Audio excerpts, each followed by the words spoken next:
순대 냄새나는 집안 딸내미가 어디 감히 우리 아들이랑 결혼을 하려 들어? 격 떨어지니까 이 돈 받고 여기서 당장 꺼져.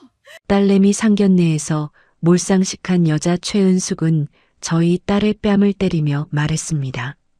저는 평생 우리 딸 민정이 하나만을 바라보고 순대를 팔아서 대학까지 보냈고 지금까지 부끄럽다는 생각을 단 한 번도 한 적이 없는데 상견례에서 순대장수라는 저의 직업이 못마땅했는지 예비 시어머니는 파혼을 선언하고 말았습니다. 하지만 그녀는 몰랐을 거예요. 자신이 운영하는 3,000평 규모의 베이커리 카페가 누구의 땅인지를요. 저는 남양주시에 살고 있는 올해 65살 박상준이라고 합니다. 지금부터 드라마보다 기가 막히고 통쾌한 이야기를 들려드리려고 합니다. 드라마 시작 전 구독과 좋아요를 꾹 눌러주시고 지금 어디서 듣고 계신지 댓글 남겨주시면 행운의 기운을 담아 그곳으로 보내드리겠습니다. 저는 아파트 단지를 돌아다니면서 순대 트럭을 타고 다니면서 순대 파는 장사꾼입니다. 서울과 경기도의 아파트 단지를 돌아다니면서 순대 트럭을 끌고 나와 아파트 정문 앞에 자리를 잡습니다. 퇴근하는 직장인들, 장 보고 돌아오는 어르신들, 학원 끝나고 뛰어오는 아이들이 제 단골 손님들이에요. 야식으로 순대를 사 먹는 사람들까지 있어서 밤 12시까지는 순대 트럭에 앉아서 순대를 팔아야 했습니다. 여름에는 덥고 겨울에는 춥지만 그래도 순대는 저에게 참 고마운 존재입니다. 펄펄 끓는 솥에서 피어오르는 순대 냄새가 퍼지면 사람들이 하나둘 모여드는 게 그게 제 하루에서 제일 좋은 순간이었습니다. 주름진 손으로 순대를 썰어 내밀면 단골 어르신이 환하게 웃으며 받아가세요. 그 웃음 하나가 저를 내일도 이 자리에 나오게 만들었습니다. 어떤 사람들은 길거리 장사가 초라하다고 하죠. 하지만 저는 단 한 번도 이 일이 부끄럽다고 생각한 적이 없었어요. 이 순대를 팔아서 제 딸 민정이를 대학까지 보냈으니까요. 땀 흘려번 돈이라서 더욱 소중했고 그 돈으로 자식까지 잘 키워냈으니 얼마나 고마운지요. 아내를 잃은 건 민정이가 3살 때였어요. 병원비를 감당하지 못해서 손을 놓아야 했던 그날 밤이 아직도 꿈에 나옵니다. 장례를 치르고 나서 아내가 남긴 거라고는 민정이 하나뿐이었어요. 3살짜리 아이를 들쳐 업고 저는 조그만 순대 트럭을 몰기 시작했습니다. 민정이가 잠든 사이에 순대를 썰었고 민정이가 깨면 트럭 옆에 앉혀놓고 장사를 했어요. 그 아이가 트럭 조수석에 앉아서 혼자 숙제를 하고 트럭 안에서 혼자 도시락을 먹었습니다. 초등학교 때는 친구들이 아빠 뭐해요? 라고 물어보면 아빠는 순대 장사해요. 라고 짧게 대답하고 말았다는 걸 나중에야 알았어요. 그 짧은 대답 뒤에 얼마나 많은 걸 꾹꾹 눌렀을지 생각하면 지금도 손이 저려옵니다. 친구들 앞에서 아빠 순대 트럭 냄새가 배인 옷이 부끄러웠을 텐데 민정이는 단 한 번도 그런 소리를 한 적이 없었어요. 그게 오히려 더 마음이 아팠습니다. 어떤 아이가 그 나이에 아빠 앞에서 그 마음을 꾹꾹 누를 수 있겠어요. 저는 그 아이한테 평생 빚진 사람이었습니다. 우리 딸 민정이는 중학교 때부터 빵 만드는 걸 좋아했어요. 집에 오면 책가방을 던져놓고 주방으로 들어가는 아이였습니다. 밀가루 포대를 꺼내 반죽을 치대고 오븐에서 갓 구운 빵을 들고 나와 아빠 드세요 라며 내밀던 그 표정이 지금도 선합니다. 그래서 민정이는 호텔 조리학과에 진학을 했어요. 대학교에서도 제빵 기술을 배우고 본인이 하고 싶어하는 일을 하는 게 대견해 보였습니다. 남들처럼 해외 유학을 보내지도 못했고 부잣집 자식들처럼 차를 사주지는 못했지만 그래도 순대 장사에서 대학까지 가르친 보람이 있었어요. 민정이는 대학교를 다니면서 제빵 기술 대회에서 상을 2번이나 받았습니다. 졸업하고 나서는 동네 작은 빵집에서 일을 시작했어요. 거기서 3년을 버티며 기초를 다졌습니다. 새벽 4시에 출근해서 밤 10시에 퇴근하는 생활이었어요.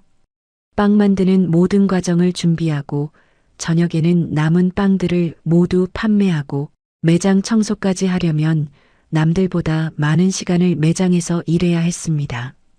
그 와중에도 쉬는 날이면 혼자서 새로운 레시피를 연구하고 노트에 빼곡하게 메모를 적었습니다. 순대 장사를 하고 제가 집에 돌아오면 새벽 1시가 넘어가는데 새벽 3시쯤 일어나야 하는 민정이가 깰까봐 항상 조심스럽게 들어갔어요. 그렇게 동네 빵집에서 경험을 쌓았던 민정이에게 기회가 왔습니다. 밀라노 파리라고 하는 대형 베이커리 카페에서 채용 공고가 났습니다. 북한강이 내려다 보이는 경치가 좋은 3,000평 규모의 대형 베이커리 카페였어요. 3층 규모라서 엄청나게 컸고 주차도 동시에 200대 이상 할 수 있는 엄청난 명소였어요. 남양주에서 모르는 사람이 없는 곳이었습니다. 민정이가 그 공고를 보고 지원하겠다고 했을 때 솔직히 걱정이 됐어요. 거기는 직원이 10명이 넘고 경쟁도 치열한 곳이라서 채용이 되더라도 힘들게 일하지 않을까 하는 생각이었습니다. 그곳은 마치 스타 셰프가 되기 위한 관문처럼 여겨져서 빵집을 꿈꾸는 파티셰들이 일하고 싶어 하는 곳이었어요. 이탈리아와 프랑스에서 핵심 원료를 독점으로 공급받아서 빵이 엄청나게 맛있어서 손님들이 항상 미어 터지는 곳이었으니까요. 직원 채용 공고가 나자마자 지원자가 수백 명이 몰렸다고 했어요. 민정이는 실기 테스트를 준비하면서 일주일 동안 거의 잠을 자지 않았습니다. 테스트 당일 아침 민정이가 순대 트럭 앞에 서서 말했어요. 아빠, 나 합격할 것 같아. 그 눈빛이 얼마나 반짝이던지요. 저는 순대 한 봉지를 쥐어주며 말했습니다. 그래, 잘 다녀와. 혹시 떨어지면 실망하지 않을까 했던 제 걱정과는 달리 결과는 좋았습니다. 민정이는 결국 최종 시험에 붙었어요. 최종 합격자 3명 안에 들었다는 소식을 듣고 저는 트럭 안에서 혼자 눈물을 훔쳤습니다. 드디어 민정이가 원하는 곳에 취업을 했구나. 부푼 꿈을 안고 자신의 꿈을 이루어 나가길 기도했죠. 밀라노 파리라는 대형 빵집에서 민정이는 실력을 인정받는데 그리 오래 걸리지 않았어요. 손이 야무지고 레시피 개발 능력이 뛰어나다는 소문이 났습니다. 민정이가 개발한 시그니처 케이크가 예약되기가 2달씩 밀릴 정도였어요. 그 빵집 대표 최은숙이 민정이를 눈여겨본 건 그때부터였다고 합니다. 그렇게 민정이는 밀라노 파리라는 대형 빵집에서 자리를 잡아가고 있었고 그렇게 몇 년이 흘러 남자친구를 사귀게 되었답니다. 그 남자친구가 바로 밀라노 파리라고 하는 대형 빵집의 사장 최은숙의 아들이었던 김민수였어요. 밀라노 파리 총괄 매니저라는 직함을 달고 다니는 32살이었습니다. 열심히 일하고 성실한 우리 민정이를 보고 매니저였던 민수가 먼저 다가왔고 처음에는 민정이가 자기가 일하는 빵집 사장의 아들이라 조금 경계했었지만 민수가 여러 번 대시를 하는 바람에 결국 민정이도 마음을 열었습니다. 그 남자가 결혼을 하자고 했을 때 민정이 눈빛이 달라지는 걸 봤어요. 그 눈빛 하나에 저는 뭐라고 반대를 할 수가 없었습니다. 딸이 좋아하는 사람이 생기고 그렇게 웃는 얼굴을 오랜만에 봤거든요. 하지만 시간이 지나고 나서 드리는 말씀이지만 그때는 솔직히 말하면 그놈 눈빛이 영 마음에 걸렸어요. 엄마 치맛자락만 붙들고 다니는 그런 눈빛이었어요. 부잣집에서 자란 아이라서 예의가 없어 보이기도 했고요. 그래도 딸이 좋아하는 사람이니 지켜보기로 했습니다. 그렇게 민정이와 민수는 3년간 연애를 했고 드디어 기다리던 상견례의 날이 됐어요. 민정이가 전날 밤 제 방문 앞에서 조심스럽게 말했습니다. 아빠, 내일은 제일 깨끗한 옷으로 입고 와줘요. 그 말이 왜 그렇게 귓속에 오래 남았는지 모릅니다. 딸이 아빠한테 그런 부탁을 해야 한다는 게 가슴 한쪽이 서늘했어요. 상견례 당일 아침 가장 깨끗하게 다린 옷을 꺼내 입었습니다. 민정이가 웃으며 넥타이를 골라줬어요. 아빠, 진짜 멋있다라고 했습니다. 그 한마디에 서늘했던 것이 조금 녹아내렸어요. 저는 말끔하게 차려입고 순대 트럭을 몰고 상견례 장소로 갔어요. 호텔이나 외부에서 할 줄 알았는데 밀라노 파리라는 빵집은 주차 도입 100대나 가능하고 전망이 좋은 VIP 전용 룸이 별도로 있어서 상견례나 기타 행사들도 가끔 했으니까요. 그래서 저는 사돈댁 최은숙의 밀라노 파리라고 하는 빵집으로 향했습니다. 빵집 주차장에 들어서는데 제 낡은 순대 트럭이 유독 눈에 띄었습니다. 보통 승용차들이 주로 많이 오고 트럭들은 빵 만드는 재료 공급하는 물류 트럭들이나 드나들었기 때문이지요. 주차장 양쪽에는 고급 승용차들이 줄지어 서 있었어요. 저는 주차를 하고 VIP룸 위치를 확인하고 그쪽을 향해서 걷고 있었어요. 최은숙이라는 여자는 처음 보는 순간부터 달랐어요. 63이라고 했는데 명품으로 온몸을 두른 채 소파 깊숙이 등을 기대고 앉아 있었습니다. 직원을 50여 명이나 넘게 부리고 매출도 상당했으니 남부럽지 않다고 생각했던 것 같았고 저희 딸 민정이를 마음에 들어하지 않는 것 같았어요. 민정이는 제가 장사를 하신다고만 얘기했지 트럭에서 순대 판다는 얘기는 안 했으니까요. 이제 거의 VIP룸으로 들어서는 순간이었어요. 그런데 그때 충격적인 상황을 목격했습니다. 제가 룸으로 들어오기 바로 전에 상황부터 설명드리면 제가 순대 트럭을 주차를 하는 모습을 최은숙이 확인한 것이었어요. VIP룸은 2층에 있었는데 승용차들 사이로 순대 트럭이 들어왔고 그것을 바라보던 최은숙이 민정이에게 물었습니다. 야, 너네 아버지 순대 트럭 몰고 온 사람이니? 민정이가 대답했어요. 네, 맞아요. 저희 아빠는 순대 장사하세요. 그 말을 하자마자 최은숙은 얼굴을 빨개지더니 갑자기 이성을 잃은 여자처럼 민정이의 뺨을 때렸습니다. 너네 아빠가 순대나 파는 장사꾼이었어? 순대 냄새나는 집안 딸내미가 어디 감히 우리 아들이랑 결혼을 하려고 들어? 제정신이니? 격떨어지니까 이 돈 받고 여기서 당장 꺼져. 제가 그 소리를 듣고 깜짝 놀라서 VIP룸을 여는 순간 제 딸은 뺨을 맞고 고개를 숙이고 있었고 파원 통보를 받은 순간의 아수라장 느낌이었어요. 저는 떨리는 손으로 제 딸의 손을 잡았습니다. 민정아, 지금 어떻게 된 거니? 저는 민정이 애비 되는 사람입니다. 박상준이라고 합니다. 지금 이게 어떻게 된 상황인가요? 최은숙이 코끝으로 웃음을 흘리며 말했어요. 민정이 아버지, 순대 파신다고 들었는데 순대 장사를 하신다고요? 그때 민정이가 제 팔을 살짝 잡았습니다.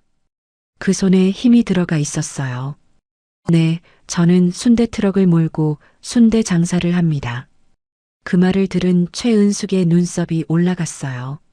순대라고요? 최은숙이 소파에서 몸을 앞으로 당기며 말했습니다. 그러시면 더 잘하시겠네요? 어디 감히 순대나 파는 집안 사람이 우리 아들하고 결혼을 하려고 해요? 수준이 맞아야 결혼도 하는 거잖아요. 못 배워서 그런 거예요? 모른 척 하는 거예요? 저는 어처구니가 없었습니다. 순대 판다고 딸 결혼도 못 시키나요? 수준이라니요. 사람이 사람을 만나는데 수준이 필요한가요? 그 순간 얼척이 없어서 당장 뒤집어 엎고 나오고 싶었지만 민정이를 보고 참았습니다. 룸 안이 조용해졌어요. 민정이 남자친구 민수는 아무 말도 안 하고 시선을 내리깔았습니다.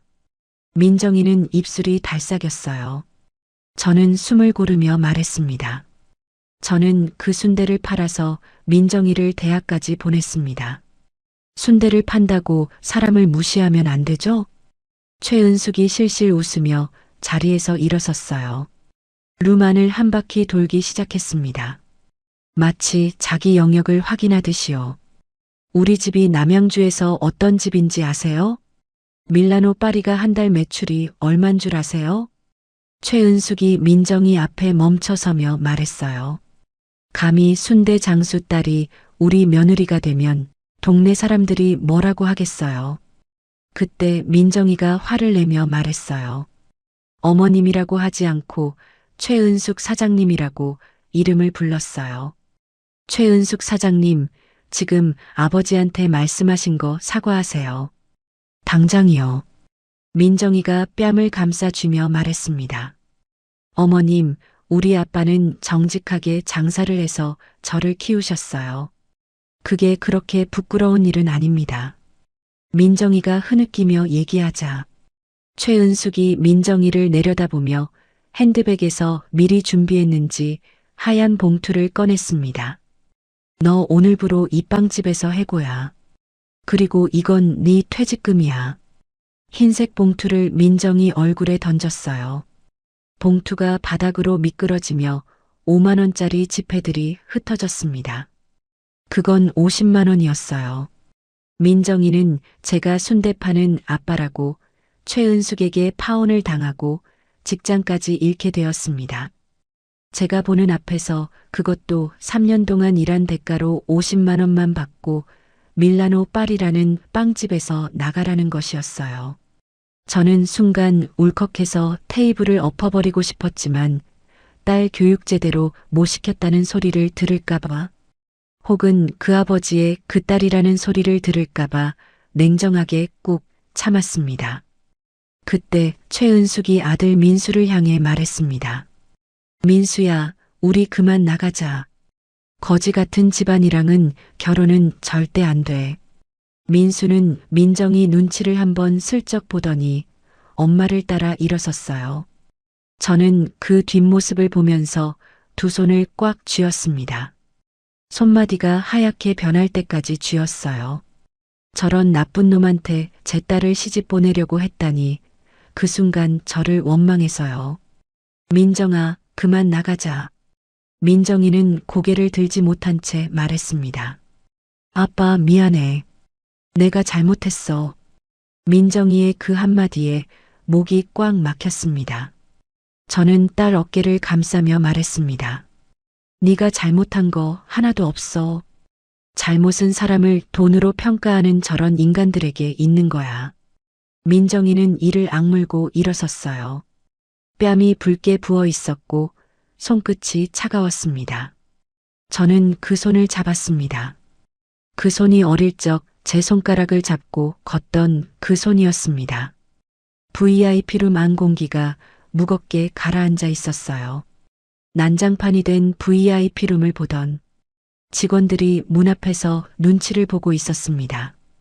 저는 민정이를 데리고 밖으로 나왔습니다. 주차장에는 바람이 세차게 불었습니다. 순대 트럭에 올라 민정이에게 얘기했어요. 민정아, 아빠가 미안하다. 미리 너한테 해줄 얘기가 있는데 늦게 해서 미안해. 나중에 모든 걸 얘기해 줄게. 아빠가 타이밍을 놓친 것 같구나. 민정이는 아무 말도 하지 않았어요. 대신 창밖을 바라봤습니다. 눈물이 고이는 게 보였지만 울지는 않았습니다. 그 아이는 늘 그랬습니다.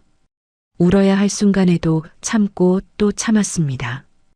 그게 더 제 마음이 아팠습니다. 그동안 저는 딸에게 많은 걸 숨겼어요. 돈이 있어도 없는 사람처럼 살았고 이름이 있어도 없는 사람처럼 살았습니다. 돈이 있다는 걸 알면 세상 사람들이 가만히 놔두질 않았으니까요. 하지만 오늘 알았습니다. 세상에는 없는 가난하거나 직업이 별 볼 일 없으면 사람을 이렇게 짓밟아 버리는 사람이 있다는 것을요. 민정이가 말했습니다. 아빠, 그냥 나 다른 데 가서 다시 시작하면 돼.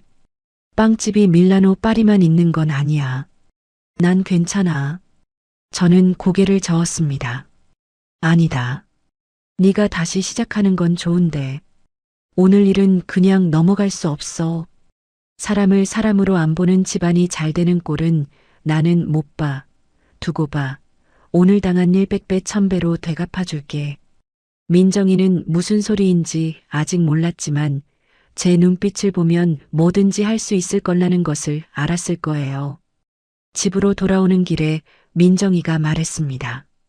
아빠, 나 민수 오빠한테 연락해 볼게요. 오빠가 엄마를 말릴 수 있을 것 같아요. 저는 아무 말도 하지 않았어요. 그 남자가 VIP룸에서 취한 행동을 봤거든요.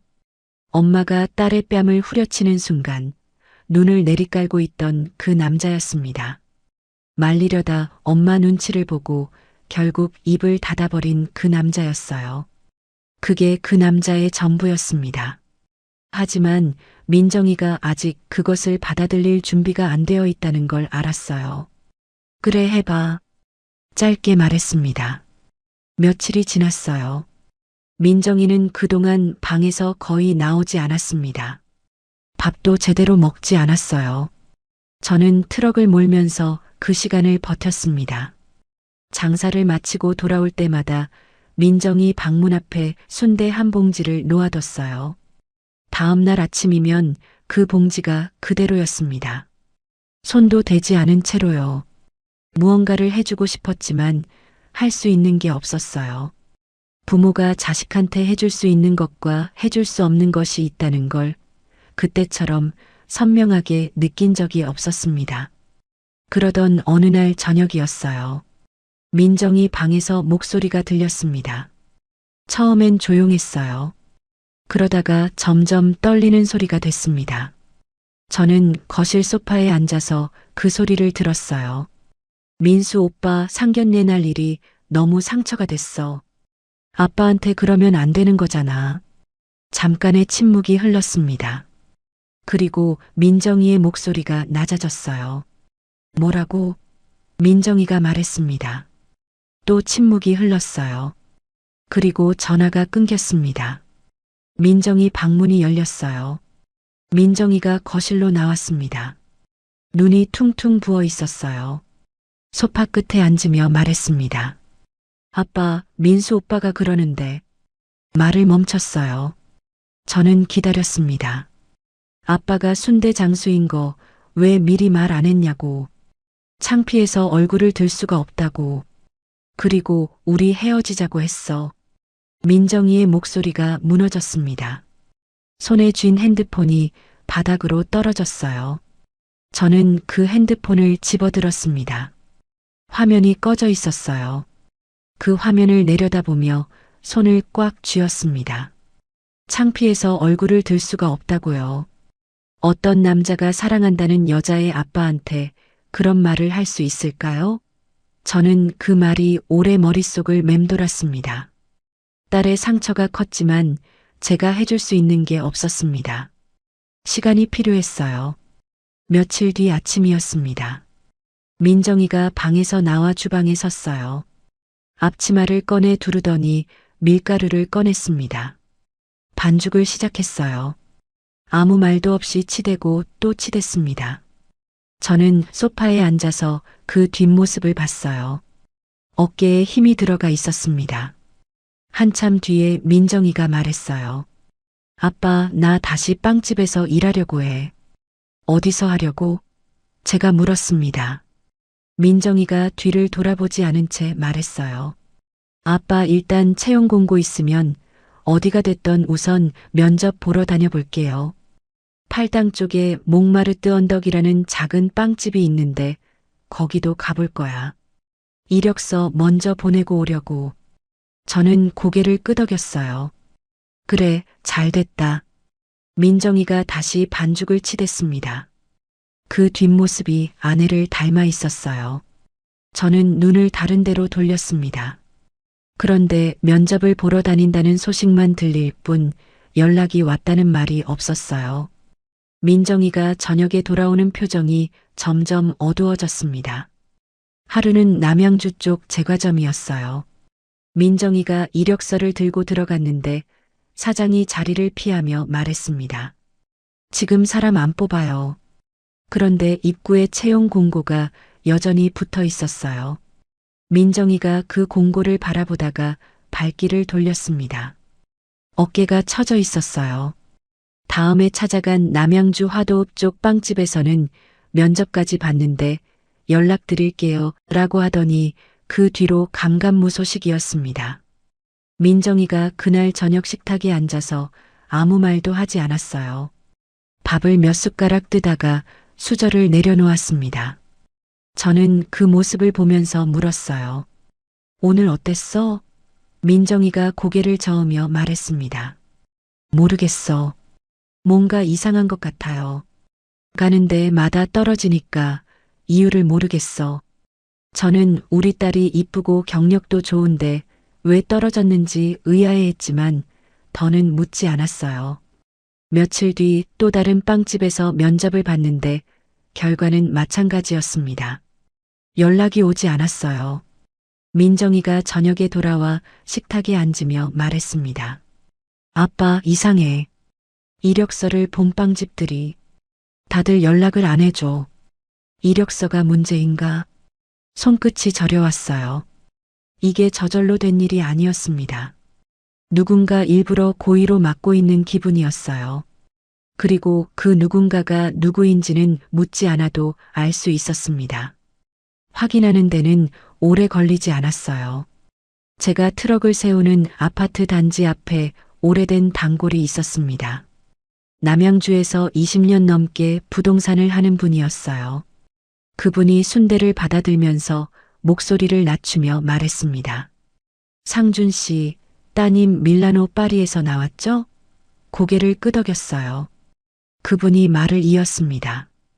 거기 대표가 동네 빵집 사장들한테 전화를 돌렸다는 소문이 있어요. 따님이 빵 만드는 레시피를 빼돌렸다고. 조심하라고요. 그뿐만이 아니었어요. 최은숙이 밀라노 파리 직원들한테 민정이 동향을 보고받고 있었다는 말도 들렸습니다. 민정이가 어느 빵집에 이력서를 두고 왔다는 것, 면접을 보러 간다는 것을 미리 알고 그 가게에 전화를 넣었던 거예요. 그 순간 손에 쥔 순대 집게가 흔들렸습니다. 빵집에서 일하고 싶어하는 제 딸한테 그런 누명을 씌운 거였어요. 최은숙이었습니다. 딸이 발 붙일 곳까지 없애려 한 것이었어요. 어떤 사람이 그럴 수 있을까요? 남의 자식 앞길을 그렇게 막으면서 잠이 오는 사람이요. 저는 그날 장사를 일찍 마쳤습니다.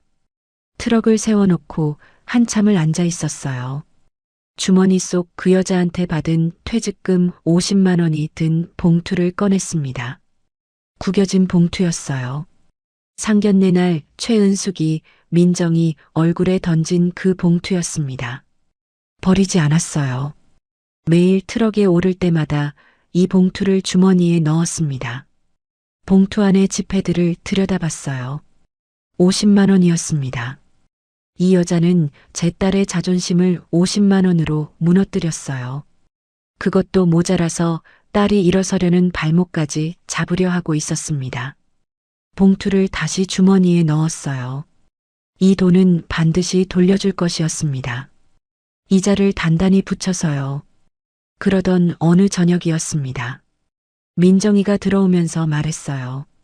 아빠, 몽마르트 언덕에서 연락 왔어. 거기 사장님이 직접 연락을 주셨어요. 목소리가 조금 밝아져 있었습니다. 이력서를 직접 보시고는 한번 같이 일해보고 싶다고 하셨대요. 팔당 쪽 토박이 사장님이라 최은숙의 전화 따위는 신경 쓰지 않는 분이었어요. 아빠, 내일부터 출근하라고 하네. 대박이야. 저는 고개를 끄덕이며 말했어요. 잘됐다. 민정아, 우리 딸 역시 해낼 줄 알았어. 축하해. 민정이가 한박 웃음을 띄우며 웃었습니다. 오랜만에 보는 웃음이었어요. 저는 그 웃음을 보면서 트럭 열쇠를 손에 꽉 쥐었습니다. 이 아이가 저 웃음을 잃지 않게 할 것이었어요. 그러려면 제가 먼저 나서야 했습니다. 더 이상 순대 칼만 쥐고 있을 때가 아니었어요. 민정이가 목마르뜨 언덕에 출근하기 시작한 날 밤이었습니다. 저는 트럭 장사를 마치고 돌아와 오랫동안 거실에 앉아 있었어요. 불을 켜지 않았습니다. 어둠 속에서 주머니 속 50만 원 봉투를 꺼내 손에 쥐었어요. 구겨진 봉투가 손바닥 안에서 바스락거렸습니다. 이 봉투를 쥔 채로 며칠을 버텼어요.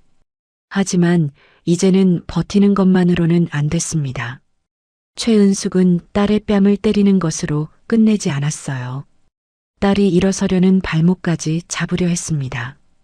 그 여자가 가진 무기는 남양주 일대의 인맥과 돈이었어요.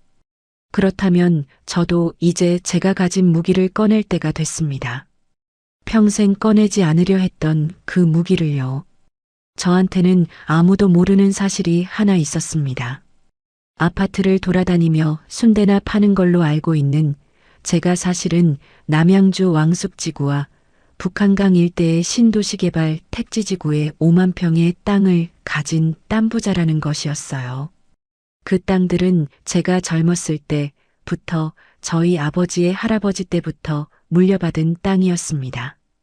그 시절에는 쓸모없는 땅이었고 팔아도 얼마 되지 않는 땅이었어요. 그런데 최근에 신도시 개발이 발표되면서 수백 배로 가치가 상승했답니다. 저도 사실 제가 이렇게 땅 부자가 될 줄은 몰랐어요. 지금 가치로는 7천억 정도 하는 것 같습니다. 불과 10년도 안 돼서 벌어진 일이에요. 그런데 막상 부자가 되었다고 해서 굳이 민정이에게 아빠 부자라는 소리를 하지는 않았습니다. 물론 저는 그 돈도 함부로 쓰지 않았어요. 아내를 잃고 혼자서 순대를 팔아가며 민정이를 어렵게 키우면서 돈의 가치와 소중함을 알았으니까요. 그래서 민정이가 스스로의 힘으로 세상을 헤쳐나가는 사람이 되고 좋은 사람을 만나서 결혼을 하고 가정을 갖게 되면 얘기하려고 했어요. 그런데 최은숙이 제 인생 앞에 나타나 그 선을 넘고 말았으니까요. 최은숙은 딸의 뺨을 때린 것도 모자라 딸의 앞길까지 막으려 했어요. 저는 이제 제가 가진 모든 것을 동원해서라도 복수를 해야 했습니다. 딸이 받은 상처를 그대로 놔둘 수는 없었어요. 제가 소유한 땅들이 많다고 해서 임차인 하나하나를 제가 직접 챙기지는 않았어요. 그 땅과 저의 숨겨진 재산들을 관리해주는 놈이 하나 있었습니다. 그는 바로 김태준이었습니다. 태준이는 오래전부터 제가 후원해온 아들 같은 놈이었습니다.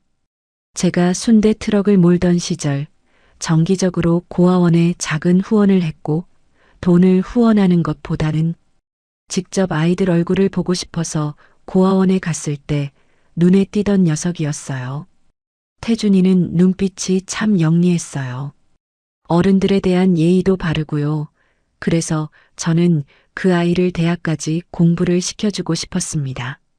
결국 그 아이가 자라서 지금은 회계사가 됐어요. 회계사 자격증을 따고 나서 지금은 제 자산을 관리하는 법인 대표였습니다. 세상에서 제 정체를 아는 사람은 그 아이 하나뿐이었어요. 돈이 많은 땅 부자가 왜 아직까지 순대를 팔고 다니냐고 하시는 분들이 있을 텐데요. 사실 지금까지 제가 순대 트럭을 몰고 다니는 이유는 제가 평생을 바쳐서 민정이를 키우게 해준 저의 효자 같은 존재인 순대 장사를 이제는 프랜차이즈화 시켜서 사업으로 확장을 하려고 다양한 아파트 현장에서 사람들에게 맛을 보여주고 테스트하기 위해서였어요. 그래서 최근까지 순대 트럭을 몰고 순대 체인 사업 준비를 하고 있었거든요. 물론 태준이가 이 사업도 마케팅까지 준비하고 있었고요. 저는 저의 오른팔 역할을 해주는 든든한 존재이자 아들같이 여기고 있는 태준이에게 전화를 걸었습니다. 신호가 2번 가더니 연결됐어요. 태준아, 제가 말했습니다. 태준이가 말했어요. 회장님, 안녕하세요. 오늘 장사는 잘 되셨어요? 저는 잠깐 침묵했습니다. 그리고 말했어요. 이제 장사 얘기할 때가 아닌 것 같다. 내일 아침 일찍 봐야 할 것 같아. 전화 너머로 태준이가 자세를 고쳐 앉는 소리가 들렸습니다. 알겠습니다. 어디로 갈까요? 남양주 법인 사무실로 와라. 제가 말했어요. 다음 날 아침이었습니다. 남양주 법인 사무실은 왕숙지구 외곽에 있었어요. 간판도 없는 작은 건물이었습니다. 저는 낡은 점퍼를 걸치고 그곳으로 갔어요. 태준이가 먼저 와 있었습니다. 서류들을 테이블 위에 펼쳐놓고 있었어요. 이제 50살이 된 태준이는 여전히 눈빛이 날카로웠습니다. 회장님 앉으세요. 태준이가 말했어요. 저는 자리에 앉으며 말했습니다. 태준아, 밀라노 파리라는 베이커리 빵집 알지? 태준이가 고개를 끄덕였어요. 북한강 쪽 대형 베이커리 카페죠. 회장님 소유의 땅에서 장사하고 있는 곳이죠. 규모가 워낙에 커서 매달 5천만 원씩 저희 법인 계좌로 월세를 꼬박꼬박 내고 있어요. 장사가 잘 돼서 돈을 많이 버는 것 같더라고요. 월세는 한 번도 밀리지 않고 잘 내고 있습니다. 저는 주머니에서 50만 원 봉투를 꺼내 테이블 위에 올려놓았습니다. 태준이가 그 봉투를 바라봤어요. 그게 뭔지 물어보지 않았습니다. 기다렸어요. 저는 말했습니다. 그 카페 대표 최은숙이 내 딸 뺨을 때렸어. 그리고 딸이 다른 데 취직하지 못하게 막고 있어. 태준이의 눈빛이 달라졌어요. 잠깐의 침묵이 흘렀습니다. 그러더니 태준이가 말했어요. 그 여자가 회장님이 땅 주인인 거 모르나요? 저는 고개를 끄덕였습니다. 그 여자는 몰라. 내가 누군지. 태준이가 테이블 위 봉투를 바라보다가 말했어요. 회장님, 그러면 어디서부터 시작할까요? 저는 잠깐 생각했습니다. 그리고 말했어요. 그 여자가 가진 뿌리부터 흔들어야 해. 가지 하나 자르는 게 아니라 그 여자가 누리고 있는 모든 것을 무너뜨려야 해. 태준이가 수첩에 무언가를 적으며 말했습니다. 그러려면 3가지가 필요합니다. 첫째는 밀라노 파리의 세무 기록이에요. 탈세 정황이 있는지 확인해야 합니다. 둘째는 식자재 유통 경로예요. 거기서 쓰는 핵심 원재료가 유럽에서 수입되는 걸로 알고 있거든요. 셋째는 고용 기록이에요. 불법 고용 정황이 있다는 소문이 있습니다. 저는 고개를 끄덕였어요. 얼마나 걸려? 태준이가 말했습니다. 국내 조사는 2주면 됩니다. 해외 공급사를 알아보려면 유럽 쪽은 제가 직접 가야 해서 준비가 좀 필요해요. 저는 자리에서 일어서며 말했어요. 태준아, 2가지만 기억해라. 민정이는 절대로 다치면 안 된다. 그리고 내가 움직이기 전까지 내 이름이 나오면 절대 안 돼. 태준이가 고개를 숙이며 말했습니다. 알겠습니다, 회장님. 사무실을 나서며 하늘을 봤어요. 구름 한 점 없이 맑았습니다. 저는 주차장에 서 있는 낡은 순대 트럭을 바라봤어요. 저는 이 트럭으로 30년 동안 먹고 살았습니다. 이 트럭으로 민정이를 키웠어요. 참 고마운 놈이죠. 7천억이라는 땅 부자였지만 돈 1,000만 원 정도 하는 작은 트럭 하나가 저에게는 참 소중한 자동차였어요. 그렇게 태준이와 반격을 준비하고 있었고 2주가 지났어요. 태준이가 국내 조사 결과를 들고 사무실로 왔습니다. 서류 묶음이 두툼했어요. 태준이가 한 장씩 넘기며 말했습니다. 회장님, 역시 밀라노 파리는 매출이 어마어마해서 탈세 정황이 곳곳에서 나왔어요. 현금 매출을 빠뜨리는 방식이었는데 수년째 반복된 패턴입니다. 거기서 그치지 않았어요. 주방에서 불법으로 고용된 외국인 노동자들이 있었고 최저임금도 지급하지 않은 정황이 나왔습니다. 보이지 않는 곳에서 일하는 사람들은 최저임금의 반값만 주고 일을 시켜먹은 거예요. 저는 서류를 한 장 한 장 넘기며 말했어요. 이걸로 끝내지 마라. 분명 더 있을 거야. 태준이가 고개를 끄덕이며 말했습니다. 한 가지 더 있습니다. 밀라노 파리에서 쓰는 핵심 원재료가 이탈리아 밀라노와 프랑스 파리에서 직수입되는 건데 그 한국 내 독점 수입권을 저희가 인수할 수 있습니다. 밀라노 파리에서 유통기한 지난 식자재를 사용하고 불법으로 외국인 노동자를 고용한 걸 알게 되면 원료 공급사와의 계약을 해지할 수 있어요. 독점 공급 계약서의 해지 조항을 분석해 보니 방법이 있었습니다. 조금씩 저의 반격이 시작되고 있었습니다. 밀라노 파리는 이미 문제가 있는 곳이었어요. 제 딸을 위한 복수 때문이 아니라 정상적인 영업을 하는 곳이 아니란 것을 알게 된 순간 그곳을 무너뜨려도 된다는 생각이 들었습니다. 그리고 태준이에게 말했습니다. 태준아, 이 증거들 가지고 이탈리아로 출국 준비해라. 태준이가 이탈리아로 떠난 날 밤이었어요. 민정이가 몽마르트 언덕 빵집에서 돌아와 식탁에 앉으며 말했습니다. 아빠, 오늘 사장님이 나한테 칭찬을 많이 해주셨어. 손이 야무지다고요. 눈빛이 달랐어요. 민정이가 밀라노 파리에서 일하던 시절과는 다른 눈빛이었습니다. 인정받는다는 게 어떤 건지 다시 느끼는 눈빛이었어요. 저는 밥을 떠먹으며 말했습니다. 잘 됐네. 새로 취업한 몽마르트 언덕에서는 그 누구도 민정이의 앞길을 막지 못했어요. 오히려 민정이는 제빵 기술을 인정받아서 신제품을 계속 만들어내고 있었어요. 손님들도 하나둘씩 늘어났고 입소문이 나서 빵집 매출도 많이 늘어나고 있었습니다. 장하다, 우리 딸 그 상처와 아픔을 딛고도 이렇게 씩씩하게 잘 살아줘서 고맙다. 그리고 마음속으로 외쳤어요. 민정아, 아빠가 너한테 상처 준 놈들을 하나씩 하나씩 걷어낼 거야. 조금만 기다려줘. 해외 공급처의 독점 계약 해지를 위해서 태준이가 이탈리아와 프랑스에서 돌아온 건 2주 뒤였습니다. 법인 사무실 문을 열고 들어서는 태준이 손에 서류 봉투가 들려 있었어요. 얼굴에 피로가 역력했지만 눈빛은 달랐습니다. 뭔가를 손에 쥐고 온 사람의 눈빛이었어요. 회장님, 마무리됐습니다. 태준이가 자리에 앉으며 말했습니다. 서류 봉투를 테이블 위에 내려놓으며 펼쳤어요. 이탈리아 밀라노와 프랑스 파리 본사를 직접 찾아갔습니다.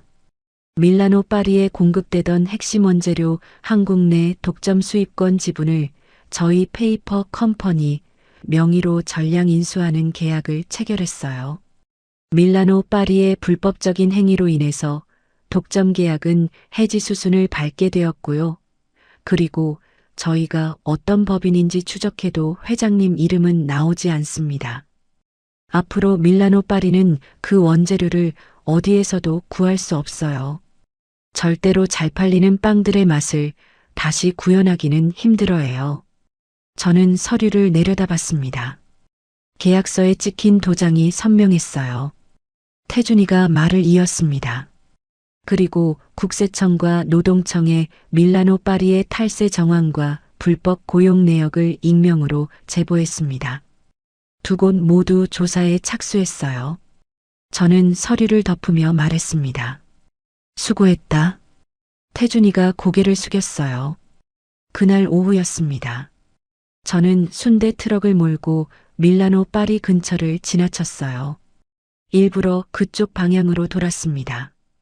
북한강이 내려다 보이는 그 화려한 건물 앞에 트럭을 잠깐 세웠어요.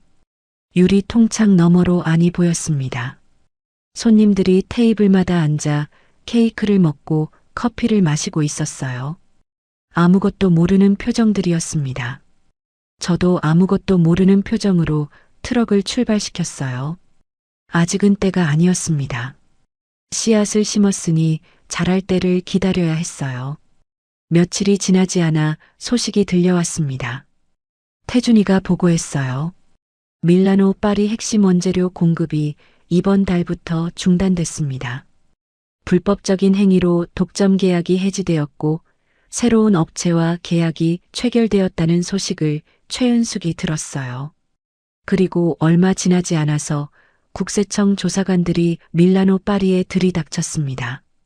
저는 순대 트럭을 몰고 밀라노 파리 앞을 다시 지나쳤어요.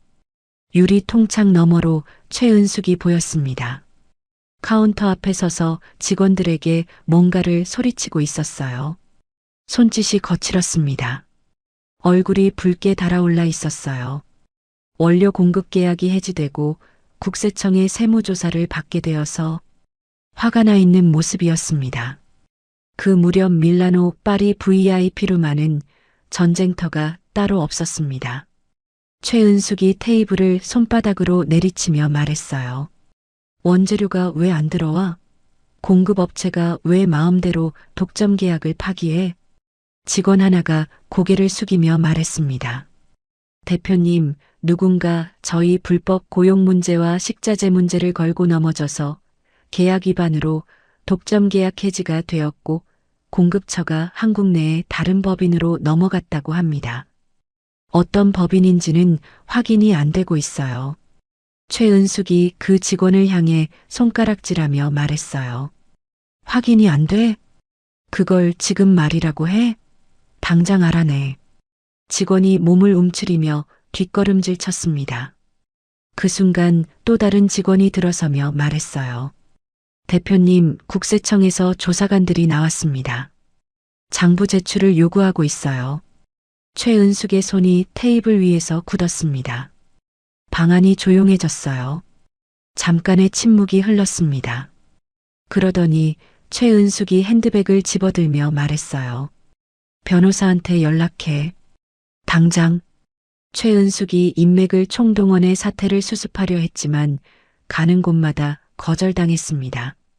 남양주에서 수십 년간 쌓아온 인맥이었는데 국세청 세무조사 앞에서는 아무도 나서주지 않았어요. 최은숙은 그 이유를 몰랐습니다. 사실은 태준이가 이미 주변의 인맥을 동원해서 도움을 받지 못하게 숨통을 조이고 있었던 거예요. 며칠 뒤 태준이가 다시 보고했어요. 회장님, 언론 쪽으로 제보도 들어갔습니다. 밀라노 파리 주방에서 유통기한이 지난 식자재를 사용하는 영상 증거를 확보해서 방송국에 넘겼어요. 일주일 안에 보도가 나올 겁니다. 저는 고개를 끄덕이며 말했습니다. 민수는 어떻게 됐어? 태준이가 서류 한 장을 꺼냈어요. 태준이는 밀라노 파리의 총괄 매니저이자 최은숙의 아들, 그리고 내 딸 민정이의 전 남자친구 민수도 뭔가 수상하다며 조사를 했습니다. 민수는 주식 투자 실패로 5억을 날렸고 거기서 만회하려고 가상화폐에 손을 댔다가 추가로 15억을 잃었습니다. 빚이 총 20억이에요. 김민수 씨는 그 엄청난 돈을 갚을 길이 없으니까 엄마 최은숙 몰래 인감도장을 빌려서 밀라노 파리 사업장 말고 최은숙이 가진 30억짜리 아파트까지 담보로 대출을 받은 상태입니다. 그 돈을 마지막으로 한 번 더 가상화폐에 올인했는데 해당 코인이 상장 폐지됐습니다. 완전히 개털이 된 거예요. 저는 그 서류를 내려다봤어요. 최은숙이 그 사실을 알게 되면 어떻게 될 것 같아? 태준이가 잠깐 생각하다가 말했습니다. 아마 완전히 무너질 겁니다. 아들이 자기 집을 담보로 돈을 대출받아서 아파트가 경매에 넘어가게 된다면 충격이 크겠죠? 그날 저녁이었습니다. 민정이가 몽마르트 언덕에서 돌아와 식탁에 앉으며 말했어요. 아빠, 오늘 사장님이 시그니처 메뉴 하나 만들어 보라고 하셨어. 벌써 몇 주째 성실하게 일하는 걸 보시고 믿어주시는 거래요. 눈빛이 반짝였습니다. 저는 밥을 떠먹으며 말했어요. 어떤 빵을 만들 거야? 민정이가 수첩을 꺼내며 말했습니다. 아직 생각 중이에요. 북한강 근처니까 거기서 나는 재료를 쓰고 싶어요. 뭔가 이 동네 사람들 입맛에 맞는 걸로요. 저는 고개를 끄덕였어요. 민정이가 수첩에 메모를 적기 시작했습니다. 밥을 먹으면서도 손이 멈추지 않았어요. 저는 그 모습을 바라봤습니다. 이 아이가 저렇게 열심히 살고 있는데 그 앞을 막으려 한 사람이 있었어요. 손에 쥔 숟가락에 힘이 들어갔습니다. 그리고 민수가 저지른 일들을 보면서 저놈한테 내 딸을 시집 보냈으면 큰일 났겠구나. 아차 싶더라고요. 어쩌면 제 딸이 그 집안과 엮이지 않도록 하늘이 도와준 것일 수도 있다는 생각을 잠시 했어요. 그런데 바로 그 무렵이었어요. 최은숙이 밀라노 파리 근처 상인들한테 토지 주인에 대해 물어보고 다닌다는 소문이 들렸습니다. 자기가 월세를 내고 있는 땅 주인이 법인이라서 누구인지 궁금했나 봐요. 태준이가 보고했어요. 최은숙이 임대차 계약 재계약 시기가 다가오는 걸 알고 있는 것 같습니다. 원재료 공급도 끊기고 세무조사까지 들어오니까 땅 주인한테 매달려 보려는 거예요. 고가의 선물을 들고 백방으로 뛰어다니고 있다고 합니다. 저는 그 말을 들으며 창밖을 봤어요. 어두운 밤이었습니다. 최은숙이 토지 주인을 찾아 헤매고 있었어요. 그 토지 주인이 누구인지도 모른 채로요. 그 여자가 그토록 만나고 싶어 하는 사람이 아파트 단지를 돌면서 순대를 팔고 있는 사람이라는 걸 꿈에도 모를 것이었습니다. 저는 주머니 속 민정이가 퇴직금으로 받은 50만 원 봉투를 만졌어요. 아직은 아니었습니다. 그녀가 철저하게 무너질 때 사용할 거니까요. 일주일이 지난 뒤 방송이 나왔습니다. 저녁 뉴스였어요. 남양주 유명 베이커리 카페 밀라노 파리에서 유통기한이 지난 식자재를 사용해온 사실이 드러났다는 내용이었습니다. 화면에는 주방 영상이 그대로 나왔어요. 최은숙이 직접 지시하는 목소리도 함께 흘러나왔습니다. 민정이가 거실에서 그 뉴스를 보다가 말했어요. 아빠, 저기 밀라노 파리잖아. 그러네. 민정이가 화면을 보며 말했어요. 어떻게 저런 걸 손님들한테 팔 수가 있어요? 내가 일할 때는 식자재는 확인을 안 해서 잘 몰랐는데 아빠 나도 큰일 날 뻔했었네. 해고당하긴 했어도 지금 여기 몽마르트 언덕으로 오길 잘한 것 같아. 민정이가 웃으며 얘기했어요. 저는 아무 말도 하지 않았습니다. 화면 속 밀라노 파리 앞에 사람들이 몰려들어 항의하고 있었어요. 지금까지 쓰레기 같은 빵을 먹은 사람들이 속았다고 항의하고 피켓을 들고 영업 정지하라고 손해배상하라고 항의하는 사람들이 몰려들었습니다. 최은숙은 서서히 무너지고 있었습니다. 민정이가 몽마르트 언덕에서 일하기 시작한 지 2달이 지났습니다. 그 사이에 민정이가 개발한 시그니처 메뉴가 입소문을 타기 시작했어요. 북한 강변에서 나는 밤과 도라지를 넣은 영양 크림빵이었습니다. 처음엔 동네 단골들이 찾다가 주말이 되면 다른 지역에서도 찾아오기 시작했어요. 몽마르트 언덕 앞에 줄이 생겼습니다. 1시간씩 기다리는 손님들이 생겼어요. 사장님이 민정이를 불러 말했습니다. 민정 씨, 이 빵 인기가 엄청난데? 이거 대량으로 생산해서 전국으로 팔아야겠어요. 민정이가 웃으며 말했어요. 사장님, 아직 레시피 완성이 안 됐어요. 좀 더 맛있게 완성되도록 더 다듬어 볼게요. 사장님이 고개를 끄덕이며 말했습니다. 그래요. 민정 씨 하고 싶은 대로 해봐요. 민정이가 매니저로 올라선 건 그 뒤였어요. 밀라노 파리라는 빵집에서 일할 때와는 전혀 다른 결과였습니다. 경쟁 관계에 있던 빵집이라고 하기엔 몽마르트 언덕이라는 빵집이 규모도 작고 장사도 잘 안 돼서 비교할 수 없는 곳이었지만 우리 민정이가 빵을 만들기 시작하면서부터는 얘기가 완전히 달라진 거예요. 민정이가 투입되면서부터는 몽마르트 언덕은 이제 전국에서 찾아오는 유명한 빵집으로 변화하고 있었습니다. 베이커리 카페라는 동종업계에 있던 최은숙은 이 사실을 알고 멘탈이 완전히 무너지고 있었습니다. 자신이 순대 장사하는 아빠라고 무시하고 파혼을 시킨 예비 며느리였던 민정이가 이렇게 엄청난 결과를 만들어낼 줄이라고는 상상도 못했을 거예요. 저는 그 소식을 듣고 트럭 안에서 혼자 웃었습니다. 아무도 없는 트럭 안에서요. 몽마르트 언덕의 지역 방송 촬영이 잡힌 날이었습니다. 맛집으로 유명해진 장소를 소개해주는 프로그램이었어요. 민정이가 아침부터 분주했어요. 새벽부터 일어나 반죽을 치댔습니다. 방송 카메라 앞에서 시연할 빵을 준비하는 거였어요. 저는 트럭 시동을 걸면서 민정이한테 말했습니다.